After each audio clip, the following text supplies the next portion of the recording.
All right, all right, I guess that's our cue to get going. Thank you everyone for being here today on a special Friday edition. Please let us know if this is a better time for you, worse time for you. Just put it in the chat.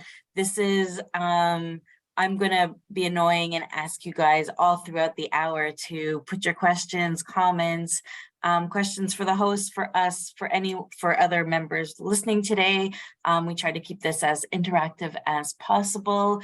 And then for that, just to make sure we're all in the same place, we are talking about creative ways to drive attendance to webinars. So I think everybody, this is a very exciting topic, interesting topic. We always have questions in regards to this. So I'm looking forward to speaking with our three experts today. We have Jennifer, Daniel, and Brian, who are all here to tell us about their experiences and what to do, not to do, and maybe some KPIs on how they do on their webinars. Before we get started, I'd like to say a huge shout out to the ISV Society for sponsoring this call. You guys keep us going every month. So give a big shout out to Amy. I've known Amy for a while now, so she is great. So if you are an ISV, please reach out to her in the chat or after this call. So without further ado, I will let you guys introduce yourselves. So Jennifer, you are in my top left corner. How about you start us off? All righty. Well, thank you. Happy Friday, everyone. Hi, my name is Jen Childress. I'm Director of Marketing here at Vicinity Software. I have been here for about 3.5 years. Vicinity Software is a batch processing software for manufacturers. So think of any manufacturers that use a formula or a recipe. That's what you can use our software for. And we support manufacturers in the chemical, food, and brew space. We integrate with Dynamics to make a comprehensive solution, and we've been around since 2001. So happy to be here. Thanks. Thank you. And yes, as a ISV, I used to be in the GP space, and that Vicinity was always had some cool marketing going on and avant-garde stuff. So happy to have you here. Daniel, tell us a little bit about you. All right, I'm up next. My name's Daniel Adams, Digital Manager ABM here at Green Shade Software. Just been over a year, so I just hit my 1-year mark here at Green Shade, so really excited to be celebrating that anniversary. I'm the email marketing guy. If you're getting an email from Green Shades, that's probably coming from this guy right here. Enjoy doing it, enjoy the creative side of it, as well as, the campaign automations we get to create, as well as, like our topic today, marketing for webinars. So super excited to be here today. Thank you guys so much for having me. Thank you. Happy birthday, or happy 1 year. And I think we forget that email and webinars really do play hand in hand together. So it'll be interesting to hear how you make that work. And last but definitely not least, Brian. Yeah, hi, thanks for having me today. I'm Brian Neufeld. I'm the Director of Marketing with InsightWorks. InsightWorks, we're ISV. We build apps for exclusively for Business Central for manufacturing and distribution. I've been with the company for about 8 years, but I've been doing webinars since, I think my first webinar might have been around 2003, early 2003. So it's going on just about 20 years now, or actually 20 years. So yeah, excited to be here. Thanks for having me. It'll be cool also to hear from you how webinars have evolved, especially, we don't say the C word anymore, but since 2020, how things have evolved in the webinar space. So looking forward to it. Just a couple of housekeepings. Ask questions, please. I know I'm being a pain, but I'm going to say it again and again. Michelle, Anya are going to be monitoring the chat, because if I forget a question or whatever, they will shout out, or you just get yourself off mute and say hi. Even if you're eating lunch, have something stuck in your teeth, I don't judge. We're videoing this, but we're recording. But we can snip that out if need be. Okay, so on that note, let's get to our first question. We have We have broken it down into different sections. So the first one will be webinar topics. Which topics work best? I know for us, we have definitely certain topics at the Channel Marketing Academy that are more popular than others. Like to hear from you guys what works well, what hasn't worked well. Jen, why don't you kick us off? Alrighty. For us, anything, it doesn't really matter what the theme is. Anything, it has to be educational, though. I think you have to lead with the educational piece of it versus being salesy, even if it's, your end goal is lead gen, right? We've had good success highlighting customer success stories with some of our partners, giving them some airtime, let them lead the whole thing. We kind of take a back seat. That has seemed to work well. And a series of those has been something that our customers have liked. And we've also had good luck with prospects, whether it's 2, 3, or 4 in a series. Maybe they're in the same industry or they have the same issue going on and they can talk about it. So you have sort of this red thread that runs throughout. I love a theme, so I'm down for that. We've also had great success with anything with a list, top 10 of this, or the best ways to do XYZ. That always seems to work, and it draws a good group and something that's easy to use later on in snippets. Yeah. So. Oh no, that's cool. Yeah, and I think we have to remember no one likes getting sold to. I don't like getting sold to. So if I know it's going to be a sales pitch, I'm probably not going to go to it. So yeah, and having a series, at least you're like, oh well, you take the guesswork out of, okay, well, I like this one. It's an easy sell for them to register for the next one as well. Exactly. Brian, how about you? Yeah, so I agree. The educational route is always a good one, and it seems to be received well.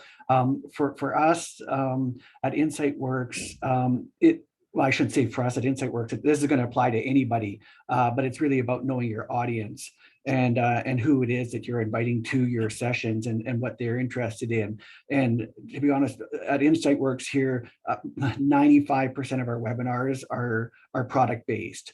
But it's not necessarily really a sales pitch. It's a demo that we're pitching. I know we're going to talk a little bit about, I don't know if we're going to talk about, we talk about the promotion of it and how we position things. And that's a big important part as well, as far as trying to drive the registration numbers for a webinar. It's really knowing your audience and then catering to them. And so in our case, it's usually trying to solve a problem with our product. And like I say, it's a demo. And if any of you if you've been on an InsightWorks demo, but if you have, we actually have evolved it over the last few years where we now use webcams, not for the speaker, but we actually have devices like mobile devices, and we'll actually be demoing stuff, sharing out Business Central, sharing out the device in a webcam, doing a screen share with the mobile device. You can see our tabs, you can see exactly what's going on. So it's not a PowerPoint presentation that we do. It's they tend to be demos. So sorry, not to go down a rabbit hole here, but my point is please do. Yeah, so when it comes to the topic, again, I can't stress enough that it's going to be who your audience is and who you're marketing to, or who you're speaking to, and then the demos, they've really worked well for us. We tend to get pretty good attendance from partners, from Microsoft partners, but then also from end users who are looking to solve a problem in Business Central. Oh, that's cool, and I think that mixing it up, like not just the 2003 version where, okay, can everyone see my screen? And we kind of chug through Dynamics, by having that possibility of going from mobile device to seeing the person and how they interact with it, that adds that snappiness that keeps people involved and not going through other thing. Do you have a special app that you like using for how do you screen share off your mobile? Do you have a special program you use, or do you just well, we do a few things. We actually use OBS, and forgive me, I don't remember the what it stands for. I'm putting you on the spot here. I'm sorry. That's okay. But OBS is a free a free open source platform that people use for production purposes. So you can actually set up a lot of very cool different screens and different webcams. You could do watermarks, you could do all kinds of things, and then you could just deploy those things in any environment that you might be using for your webinar, whether it be, you know, Zoom or Teams or GoToWebinar or Citrix or whatever the case may be. So definitely look at that OBS. But as far as the actual hardware that we've got, yeah, I mean, we've got a couple of webcams that we use, depending on if we're showing the speaker or if we're showing the actual hardware. And then, you know, we've got the mics, and then to actually share our mobile device screen, we have an application that'll just mirror the actual device screen to the computer screen as well. So you actually see both. It's just, it's easier to see a nice clean mobile computer screen deployed onto the webinar interface, rather than trying to, you know, look at it as the guy's holding it and interfacing with it. But you get to see both. So when he taps, you can see him physically tap his finger, he's holding it, and then that translates to the screen, and then Business Central is in the background, and it, you know, it responds accordingly as well. So I'm going to call that a very That's sexy cool. demo. That's really cool. Technology at its finest. That's nice. Honestly, Yeah. yeah.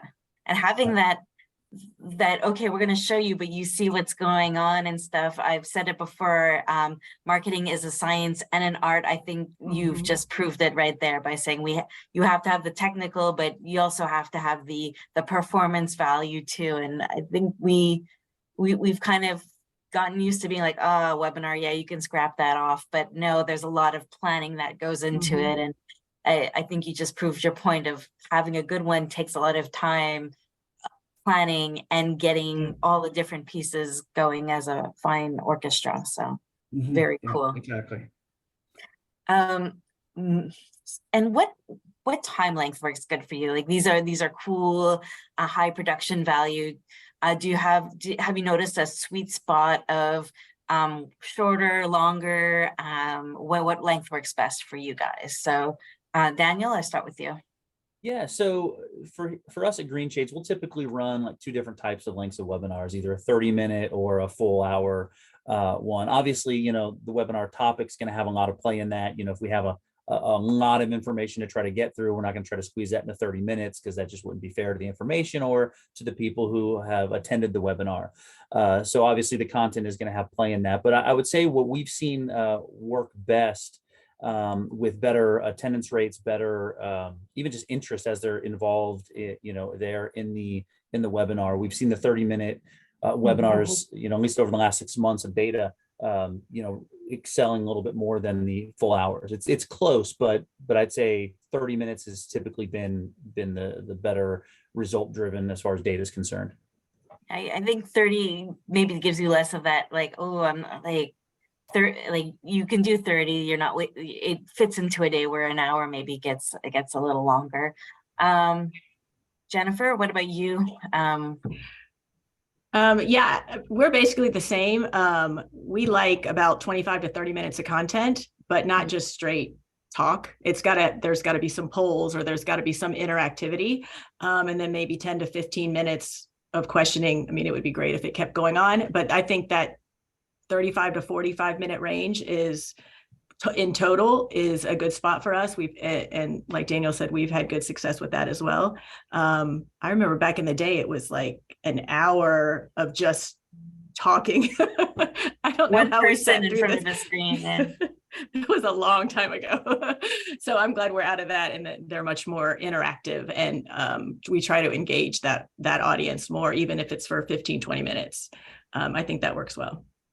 yeah, I think we have so many distractions these days, or it is super easy to start folding your clothes or going to go get a snack. So yeah, by having that interaction right there with you, it keeps people engaged. And I think that's the name of the game these days, is how to keep people listening to your call. So that's why I'm going to say again, keep putting things in the chat so we keep listening to this super exciting discussion today. A question has come in. Has anyone tried mini webinars, like 15 to 20 minutes? And what did you find if you have? Did those work for you? Have you tried them? recently, we have a year-end forms process that we do at the end of every year. And we did a 15 tips and tricks in 15 minutes type of thing. We were able to get through the information. It still turned out to be more of a 30-minute webinar because as Jennifer alluded to earlier, it is about the interactivity, right? So we do want to leave time for questions and answers and engagement with the audience. So, I mean, it worked well for us, but I would still say with everything kind of roped in, the content was 15 minutes, but it still turned out to be more of like a half-hour type thing, but the engagement was well. Mm-hmm.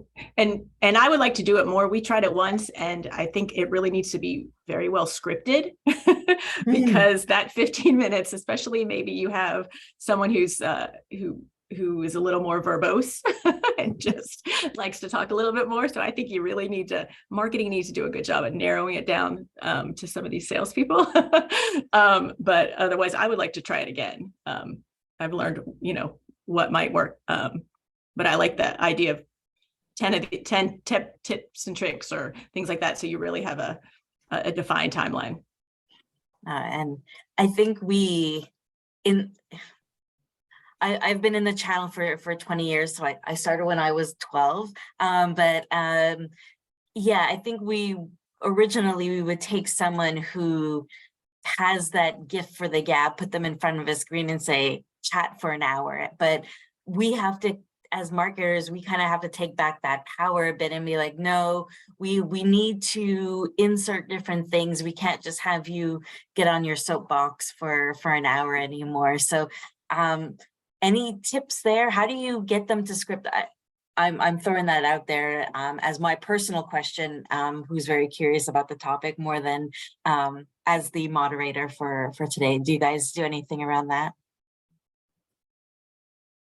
I know, to kind of speak off of what Jennifer was saying earlier about marketing, being in there and trying to keep things scripted. Our marketing team will go through the slide deck presentation and really, before it is presented to make sure that things are not so verbose and to the point. And I think that's just kind of the key to it is, taking that extra time to go through the deck, go through the presentation, like even in a mini one, if you're going to throw a poll in there, where to put it, and really take the time to script it out, knowing the content, knowing who the audience is going to be. And I think if you take that time, it's a more succinct version than a 30-minute and definitely more succinct than a 60-minute. So it's just taking that time and really knowing where you can kind of trim the fat, almost like you're editing a book or something of that nature. You got to know what needs to stay and what you can pull out later.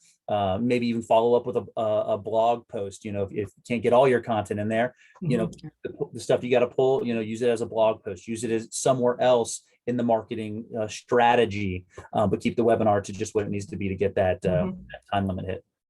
Oh, that's cool. And we are all about repurposing content here. So any way you can squeeze that stone for all it's worth, get all that content out of it, that's really cool. So how do you guys promote these things? Like, it's great that you have these topics and ideas and you've scripted it all out. What are some of the strategies that you guys do to get people to sign up? How do you get them in the door? Brian, what are some of the things you do to get people signing up for your cool and awesome webinars? Yeah, well, for me, 99% of it is email. That's where we see the registrations. And it goes back to my earlier comment too about knowing your audience. And so, we've built our contact list, for over 8 years, and we've got it segmented pretty good. We probably have about probably upwards of maybe 12 to 15 segments in our contact list. And so, we make sure that the topic is right for the audience that we want to target, and then it's email. And for me, it's a 3 email approach. I've used it for years, and it works. The first, and I always promote 2 weeks out, approximately 2 weeks out, where the first email is really just a marketing email. It comes from marketing. It's HTML. Kind of gets the word out there and people interested in it. And we get a bunch of registrations off of that. But then the second email goes out a couple of days later, and that's a personalized email coming from a person, and it's plain, it is HTML, but it looks plain text. It looks like someone's just crafted it in Outlook, and it promotes it, and that tends to do better than the marketing one. And then the third one is similar to the second one, but it's very short and quick, and it just says, hey, listen, last chance. If you want to get in on this webinar, you know what's happening, please register. And with those 3 emails, I can fill up my webinars consistently. But again, it's not just the email, but it's the audience, it's who you're targeting, and making sure that that abstract is enticing as well, that it talks to the audience. So but it's email. We do post on social media, but we get it very few. We will get some, but it's in the single digits. Now, I saw all of you nod when Brian said 3 email approach.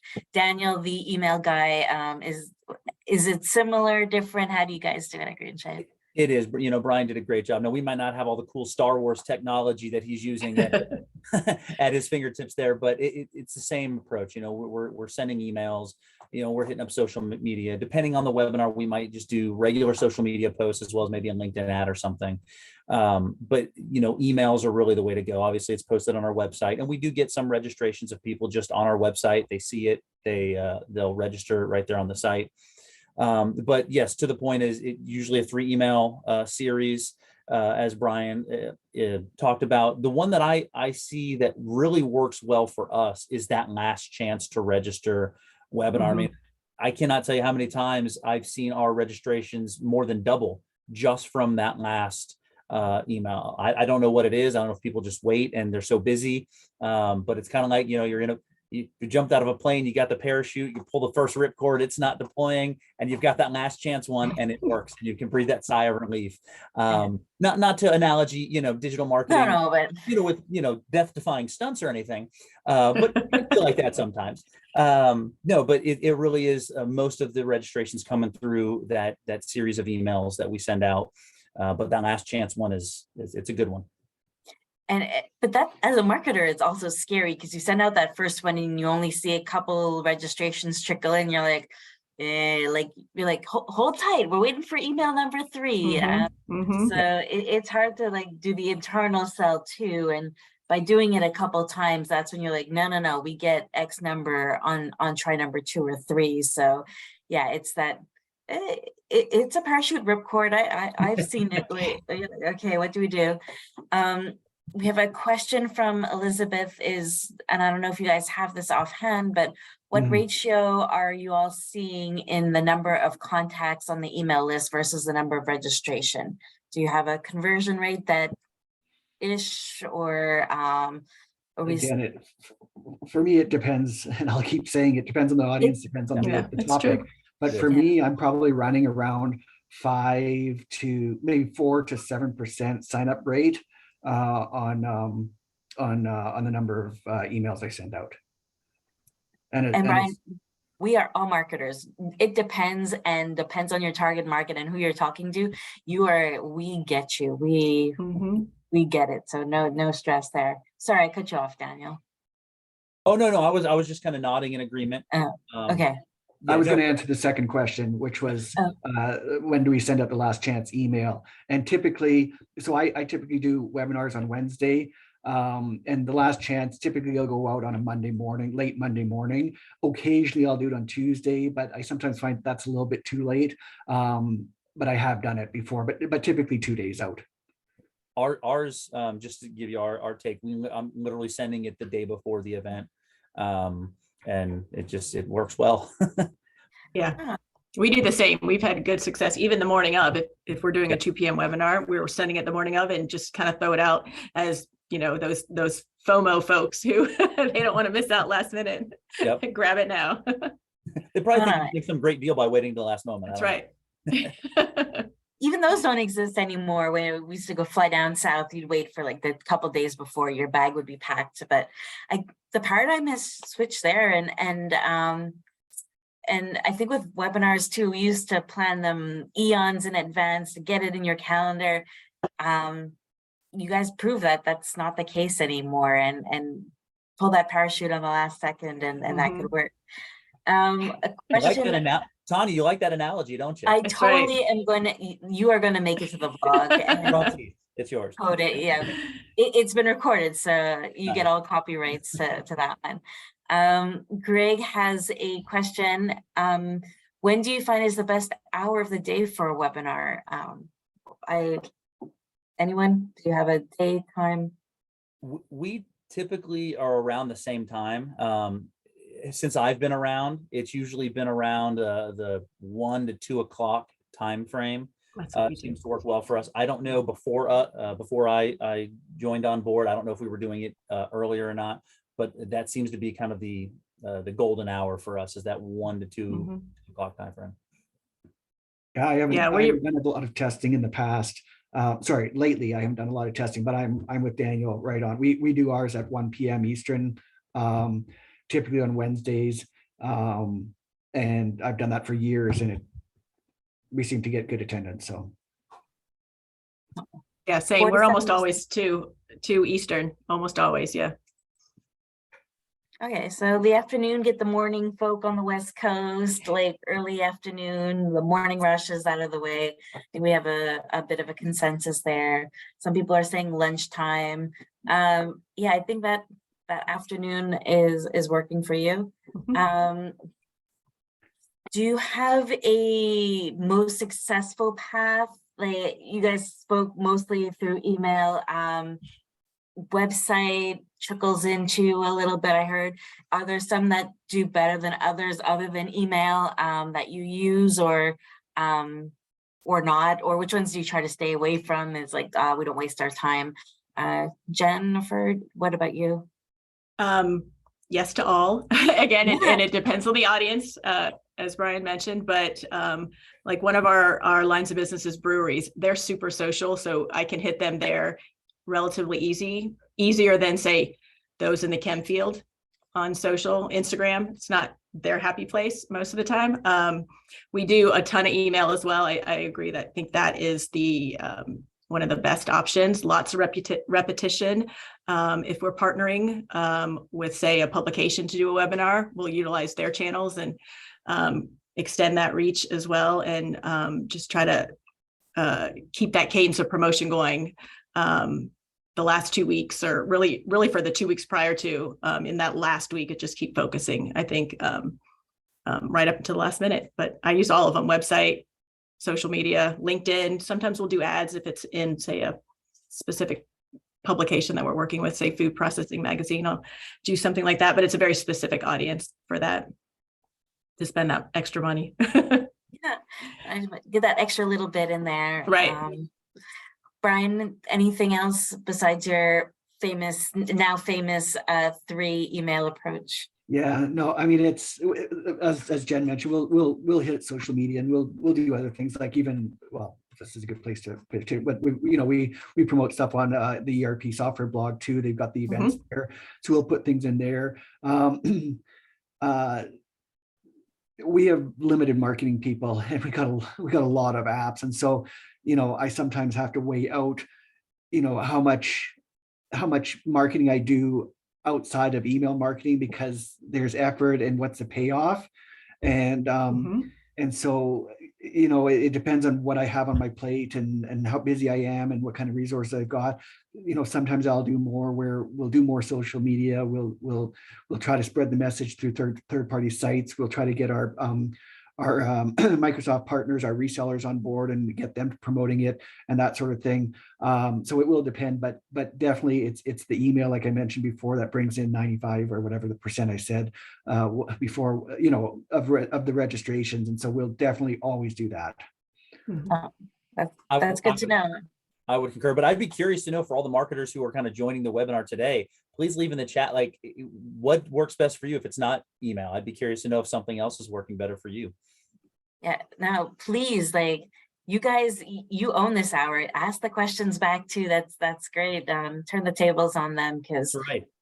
Sharing is caring. Sharing is caring here. We want to know what works, and what's the secret sauce, or what new thing have you tried? Because I think that's a little bit too with marketing is, okay, things, we have to always stay on top, and what's worked well in the past may not work anymore. So please, my begging, Susan, was Brian, the customer success stories that we co-marketed got the best amount of hits that we've ever gotten. So kudos out for that.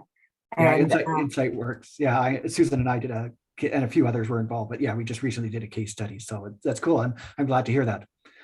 we are all about shameless plugs here as well. Shameless plugging Anya and the ERP software blog.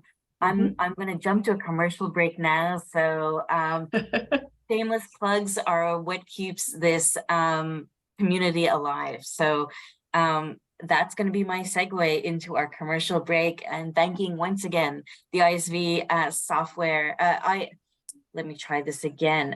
The ISV Society and Amy, who is sponsoring this month. If you are an ISV and haven't heard about this group yet, please reach out to her. What they are, they're a community that helps support and help you create joint marketing initiatives between the different groups. So some like the manufacturing people, we have a couple of you on the call today, might play well with other ISVs out there. So doing that co-marketing together really helps. Sharing is caring, and just sharing the cost, because these things get expensive too. So please reach out to Amy. She's been in the channel for a while too now, so she knows all the ins and outs and can give you help you with the trade secrets to get things going. So thank you, Amy. Thank you, ISV Society, for keeping this alive. So before we move on, we have another question. Do any of you offer incentives for attendees, Starbucks cards, or I am not against bribing, but do you guys do any promotional, gentle tugging along to get people to come to your events? What better incentive is there than to come to the webinar and get free information? I know, right? Like, what more do you need in life? For webinars, again, as long as I've been around, we haven't done that with things like webinars. We've done it with surveys or things like that, but we have not done that with webinars. Yeah, we haven't either. Yeah, same. We haven't. But along those lines, this is going a little bit off topic, but still along the lines of incentives. I did do a few webinars, and this was a few years ago. This wasn't with InsightWorks. This was with another company where they were educational webinars, and that's, I think Jen had mentioned it, that topic works well, and we actually charged for them, and by charging for them, it said there was going to be value in this thing, right? Someone's paying for it. There's going to be value. You have to pay to get into it, and it was, I forget the numbers, but I think we charged. Boy, it was a long time ago, but it was like $25 or $50 per connection, and and it was crazy. We made $9,500 on the webinar, and we got contacts. It was purely educational, so we made sure that we were making it educational, but we actually collected a lot of good contacts, and they paid us, in return, right? So I'm not saying this is a little bit of a tricky one, and I'm not saying everybody should go out and do this. I'm just saying that you can look at webinars a little bit of a different way too. And we were able to pull that off with the right audience and the right topic. We actually could charge for it. No, I have a follow-up question to that, Brian. Would that be a tactic you would try or consider deploying nowadays? Oh yeah, I would totally do it. Especially, I don't know how many of you know Mark Hamlin, but Mark's our main guy at InsightWorks here, and he is Mr. Business Central, and he knows everything. And as much as I'd like to do more educational webinars and have Mark do them because he knows it better than anybody else, we're just so busy. And so if I had the time, or not me, but if Mark had the time, and I've actually got a 3-part webinar series already built out and the abstracts all built, I just can't get him to do it. But if I could, absolutely, I would totally. Well, what I could Maybe totally if you charge for it. monetize it, like I would totally charge for it, but I don't know if I actually would, because we're trying to provide a service to the community, and and help the community, give back to the community. We're not just about charging, but I totally could, and I believe I could be pretty successful with it. Interesting. Thank you for answering that. I was just curious. Yeah, I'd love to try, but yeah, I haven't done it lately. I think being creative and yeah, getting that value and education, people, there's a market for it out there, and we can get our name out there, not just by spamming people and sending them, pushing info on them. So very interesting, Brian. I think a lot of people just pulled out their notepad and took a quick jot down about that one. I'm keeping that for later. So moving on to registration and attendance, what are some of your typical registration numbers? Let's benchmark a little bit.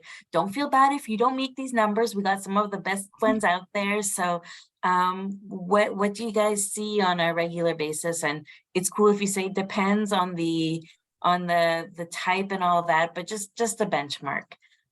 Daniel? Yeah, so I would say on average for our particular industries, and again, like Brian's been saying, depending on the audience and the topic of the webinar, a fair average for us is about 80 participants, registrants, I should say, with about an average of 55-ish, maybe close to 60 attendees. That number is going to flex, of course, depending on what's going on. Like we had one at the end of the year where we were almost at 300 registration. So it depends on the content you're providing. And I think that's key, is know who you're marketing to, and is this content something that they're needing? Not always just saying, well, this is what we want them to know, but is this something that they're really needing? And I think if you find those points that are important to people and to businesses and organizations, I think you're going to bolster more registrants and attendees to the webinars, because it's something that they feel is important. No, that's cool. Where like, do you have like a bank of topics, or how do you come up with your different topics and stuff like that when you're deciding on webinars? So, we do have, it's kind of both, I would say. We have content. I mentioned earlier kind of out of our year-end forms. It's something we do at the end of every year. I was glad I finally got to go through my first year-end with the company this year. And you see that it's content that just drives people. So it's something that we're always going to have, and be able to speak to at the end of every year, because it's just important for people to get those year-end forms out and handled properly. And then we do have some other topics throughout the course of the year. We have a mid-year checkup that we like to do for people, just kind of see where they're at, what the first part of the year is done for them, kind of give some tips and points for the latter half of the year. So we do have kind of that bank of data, but we're also brainstorming new ideas. It depends on campaigns that we're running from a marketing perspective. It's like, oh, this would be a great webinar topic. Let's go ahead and sit down and brainstorm this and get it put together. So I would say, to be fair to your question, it's a little bit of both. Cool. Jennifer, what about you? What's your attendance like, and registration versus attendance levels? Sure. I think we're somewhere in the neighborhood of about 60. That's our average of registrants. We've done, I think with some of that we've done for the case studies that we highlighted, customer successes, those have been more, we've gotten upwards of say 80 to 90, which has been great from a registrant perspective. And then somewhere about 40% to maybe 50% do actually attend, which that's, being a smaller company, that's a lot for us. So any more would be hard to manage from the back end side of it. So yeah, I think somewhere in that 60 registrant range has been kind of a good spot for us. That's really good. And 50%, Susan saying 30 to 50. I think anyone, if you're in that range, pat yourself on your back. Achievement unlocked. You guys are doing well in regards to getting you can give yourself the Webinar Pro badge. And what do you care most about when are you looking at the registrants or the attendees, and why? Like what number is more exciting or important to you? Brian, Let's Well, start. they're both important. I'm not sure if one is more, well, I care about both for different reasons. The attendees, I love the attendees because, they're spending, anywhere from half an hour to 60 minutes Yep. on the webinar with us, even if they're not completely paying attention. It's still a lot more than, them, skimming over a social media post of, of our app. That here they're actually with us. And then the registrations for those that don't actually attend, I mean, they still get a follow-up afterwards with a recording. And they do end up going into our contact database for future marketing. We could possibly see them on another webinar. And with our type of product, it's not like we pitch and then we show them the e-commerce site where they just put in the cart and buy it right away. I mean, we're talking about apps for Business Central. It's a longer sales process, right? And maybe the time's not right today, and it is in 6 months. So we always want to stay in touch with these people. So they're both really important.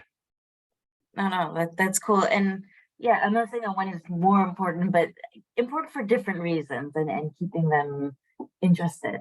Jennifer, what about you? Do you have a personal preference, or how do you keep them differently or the same? Yeah, I mean, I would have to agree with Brian said. They are important for different reasons. I mean, obviously we'd like to get qualified, engaged attendees on that webinar, and then maybe they ask questions, you can follow up and directly personalize that for they sure. write you a check right away. And wouldn't that be nice? We do have a much longer sales cycle as well, so we may have to do this multiple times. But and then I do segment them based on whether they just registered, and use those for future campaigns. We send out recordings to those that attended, and maybe snippets or teasers to those who only registered, when we're a little slacker about it. So, but that's and it depends on what the topic was as well, and whether we send a full recording afterwards. But I like the idea of segmenting, and then you can utilize those contacts going forward for different types of campaigns and different information. No, I think. I was gonna, just to chime in. I'm sorry, Tanya. Yeah, no, go.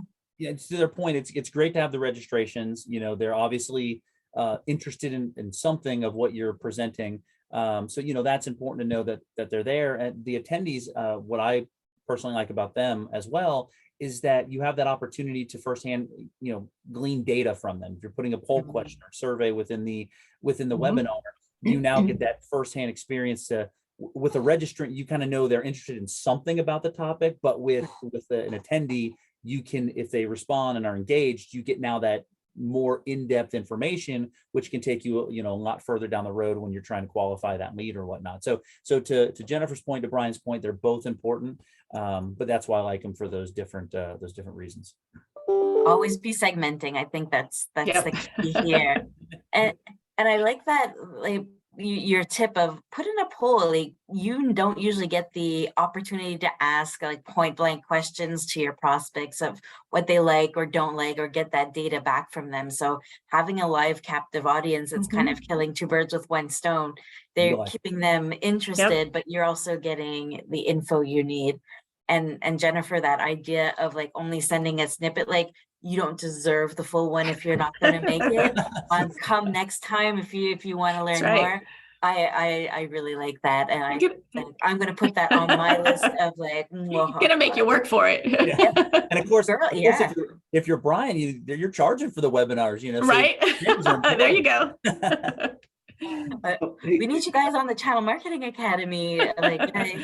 But yeah, like that snippet of, this is what you had last time. Here's what you missed. Yeah. Here's what you missed. And then, okay, well, we're offering another one at $100 to Brian's will inflate the price a little bit there. But yeah, there you go. We just Venmo me directly. Yeah. Yeah. Something, if I comment just on the previous question you asked about typical registrations and attendance numbers,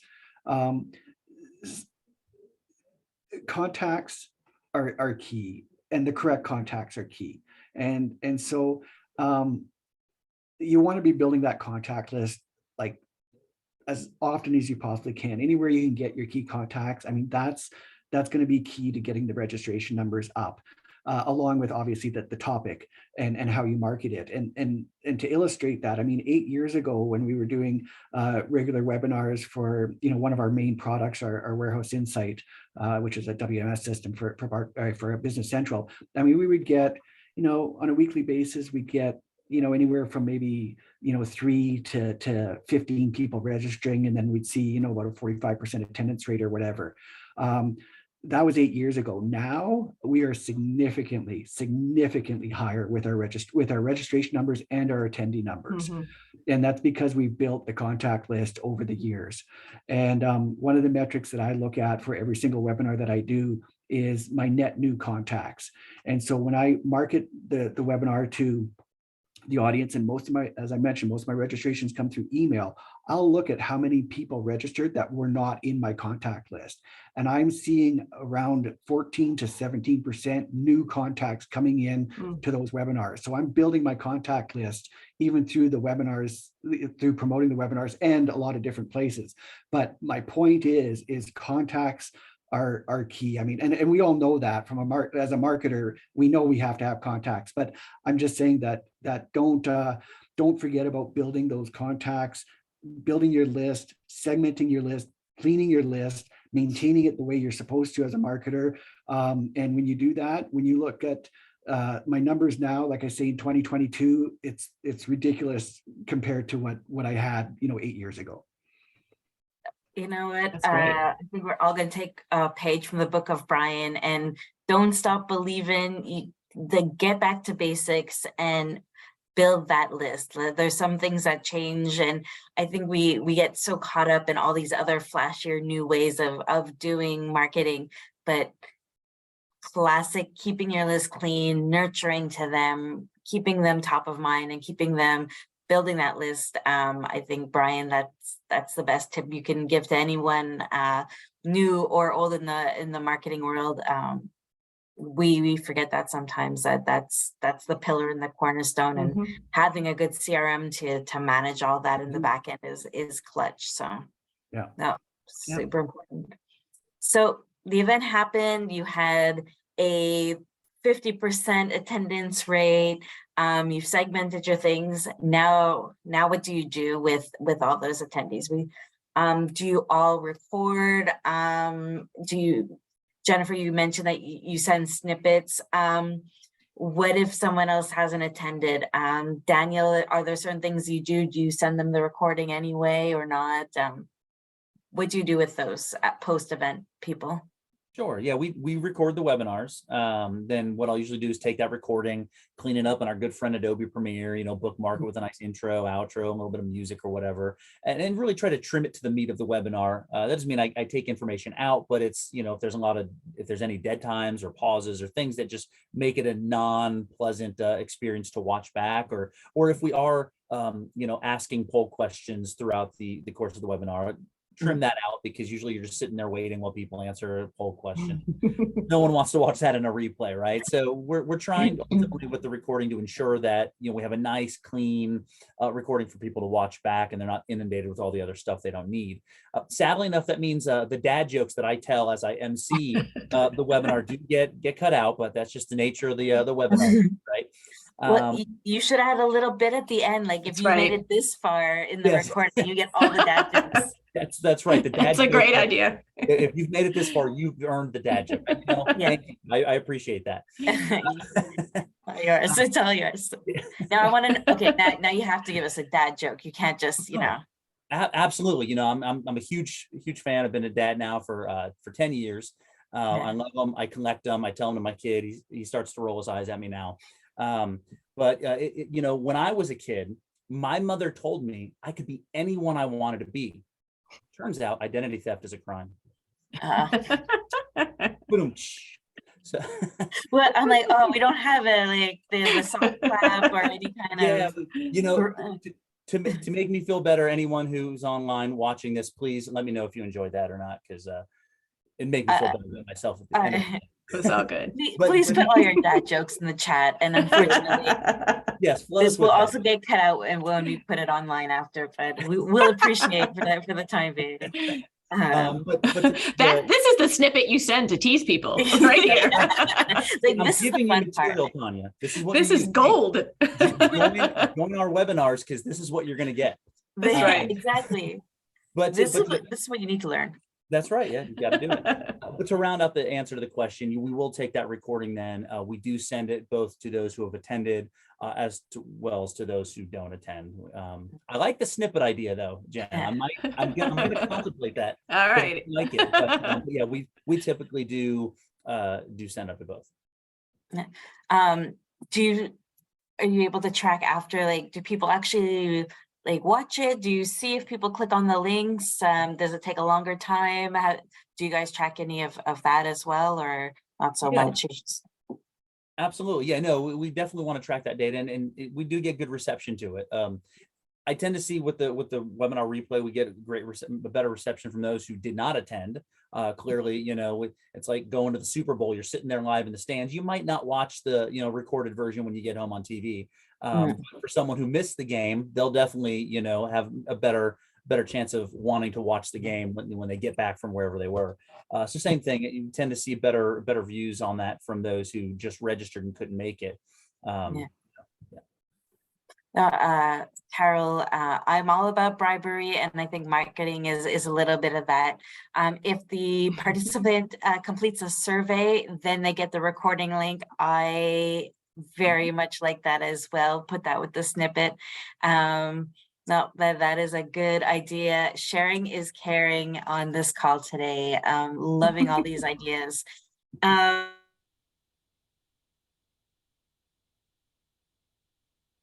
Oh, did Tanya freeze up Oh, on us? I think she's frozen. That's more time for dad jokes. More jokes.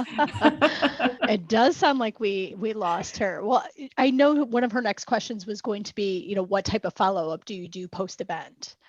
So Jen, is there something different that, obviously there's email, we've done video, sending them some of the video or snippets in your case. What other kind of follow-up do you do? I mean, at a minimum, just even a thank you. Just even if you're not sending anything else, definitely send a thank you. We like to maybe point them to more resources, especially maybe there's a takeaway piece of content that was mentioned during the webinar. We'll add that in there, links to that. Maybe push them to, if it's a how-to demo video, we'll push them maybe to more of those to the YouTube channel. Just try to get more engagements, and we definitely track all of that. Like to know where everyone's going and what they're doing. I think those are probably the biggest things that we do. Okay. I'll kind of add to that. So yes, we do the recording, and we mentioned that already. But part of our process is we do a blog write-up. We have a fantastic member of our team who will actually, based on the content of the deck and what the presenter has presented, will actually write up the information and post it onto our website. And then the video that are recorded gets embedded to that post, as along with a downloadable link for the slide deck, because we're always getting asked for the slide deck be provided. So the slide deck gets linked there so they can download the slide deck if they want to see it. So essentially what we're creating is kind of this post-event one-stop shop kind of thing that allows participants, whether they've registered or attended, or maybe they're just hitting our site from some kind of organic source, giving them kind of a single place to glean all of that information from. And that link to that write-up is actually what goes into our email. It's what goes into our social media post. And we're trying to, our hope is to be the information leader in our field, to provide that information and have it there for people. As much as we'd like to bribe them to come to the webinar and such, it's mainly for us, it's an attitude of, we've been at this for 20 plus years in our industry, and here's the information we have for you that we feel will be beneficial to you.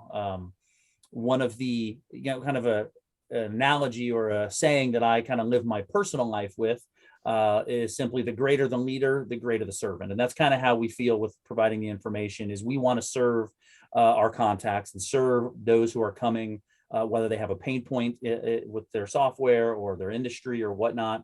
We want them to know that we've got the information for them. To Jen's point earlier, we're not just hitting them over the head with our product's going to solve this. Our product is the best. Yes, by unbiased opinion, yes, I believe that, but that's not what we're going to do. We want to provide them the information, and then we become that trusted source for them, so that when they are ready to make that change, when they're ready to make that move, they'll remember the Green Shades name and remember how we serve them with that information. That's great, great information. Tanya, do we have you back? You have me back, so that is the first time this happens in 2 years. I know. I had dad jokes lined up, Tanya. Don't worry. Yeah, I was like, okay, this is what to do, is have a backup plan. So thank you, Michelle, for jumping in and always being prepared for that. And I think that was my hook, to say time to wrap it up and ask the last question. So let's go with that. So how do you guys measure overall success? We talked about registration rates. Do you guys have a golden rule, or how do you consider a webinar a success? Let's end with that one. Daniel, how about we start with you? Yeah, so to answer this question, I kind of like to pull from some of my past. Spent 10 years in a touring band, so we did a lot of events, and at an event there's multiple forms of success. So if the band is on key and they're doing what they need to do on stage, that's a success. If someone is back at the merch table and they're purchasing your CD or spending time with you, or your swag or your merch, like, that's a success. Or even if they just want to spend time talking with you and sharing their life with you, and you get a chance to encourage someone in that way, like, that's a success. So I like to bring that approach to the webinars as well, is because there's so many different forms of success. You have the registrations, you have the attendees, the percentages that you can find there, or just knowing that people are coming back to your website to view the information because they know that you're this kind of information powerhouse in the field. That's a success. So to us, I wouldn't necessarily say there's just one. We're not just looking at the attendance rate or registration numbers. All of that's fine and well, but if you have one person register and one person attend, you can still be a success for that one person at the end of the day. So there's, to give you the answer, I know I'm not necessarily pinpointing one. I don't think you necessarily can, at least from my perspective. Yeah. And Jen, what about you? How do you guys measure success? Yeah, I mean, I would have to agree with what Daniel said. It depends on what the goal was. Like, were we specifically doing this as maybe a relationship building piece? Were we trying to just build bonds, or with customers, or with different associations, or that's a goal. Are we specifically only trying to get leads? Are these qualified leads? But I mean, I really think overall it's engagement. Did we have people drop off? Oh, well, crap, that's not good. They lasted 5 minutes. Different things like that. Well, someone had mentioned, I think, on the chat about a survey. We've done customer sat surveys. That's another sort of metric or ROI. But I mean, it really depends. I've actually worked for companies before where it had to reach a certain number of attendees or a certain number of registrants, or it wasn't successful. That was their scale of success. And I think over time it's actually changed to incorporate more of what, Daniel was saying, with different aspects and different yeses for certain, for everyone. So I think it's more well-rounded, and I'm glad that has, so there's not just one. It's just really not black and white. One metric fails. Yeah. And I see the time. Brian, can you close us off today? How do you guys measure success? Yeah, I mean, Jen and Daniel pretty much said it. I don't have much more to add to that. A lot of different things. Yeah, a lot of different things. For me, I mean, I'm always looking at my registration numbers. I want to try to get my numbers up. But that's not the only factor. They pretty much said, they said it. I don't have much more to add. No, that's fine. That's great. Thank you all for being here today. I think this was a great chat. Insights. You guys are webinar superstars. You gave us all some good insights and tips and tricks on how we can update thank you to all in the chat. We had some great questions, some ideas and communications. Here is my next shameless plug. Don't forget to join us next month for March, on March 21st, for the Managing Account-Based Marketing on a Smaller Scale. So please sign up, register now if you haven't already, but we will definitely try the three-prong approach to our next webinar series. And if you have missed a session, good excuse, bad excuse, whatever reason why you haven't been able to see us in the past, please come by the channelmarketingacademy.com and you can watch them all there. You have any ideas, want to help us out? We still are waiting for someone to raise their hand on the book club idea. Sharing is caring. So please, please join us next month. Tell your friends, or if you have people, other colleagues across the pond, they can go back and listen to it as well. Thank you, everyone, and have a great rest of your day. And thanks again, guys. It was a lot of fun for a Friday. It was. Thank you. Thank you. Thanks so much. Thank you. All right. Happy Bye, Friday. everyone. Happy Friday.